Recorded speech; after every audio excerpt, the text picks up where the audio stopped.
Okay, so I'm going to start with some fundamental things.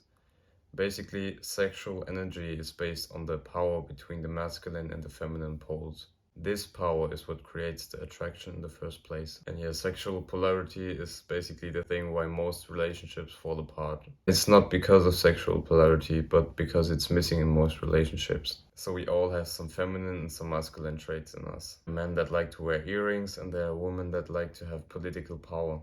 But usually men tend to have more masculine traits and women tend to have more feminine traits. And we always search for the opposite. So a very masculine male is pretty much searching for a very feminine woman. A man with a lot of feminine traits is very likely to search for a woman that has more masculine traits than other women. So maybe you've noticed this with your parents or other couples when a couple is planning on going out and the woman wants the man to decide which restaurant they're going to. And the man just doesn't decide anything. He wants the woman to decide, and the woman gets angry afterwards. Because the woman is actually attracted to a masculine male.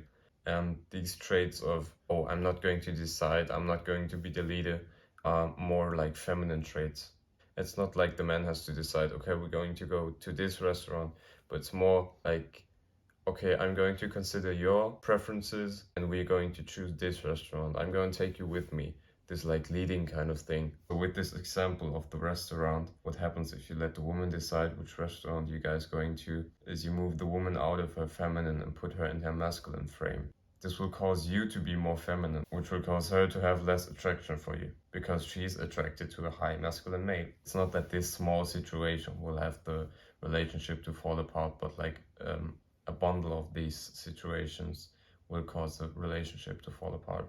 So what you should do if you're attracted to women that are very feminine and very submissive is to stay in your masculine frame. Do things that make you more masculine and stay in that frame. If she wants to go out, you pick the restaurant.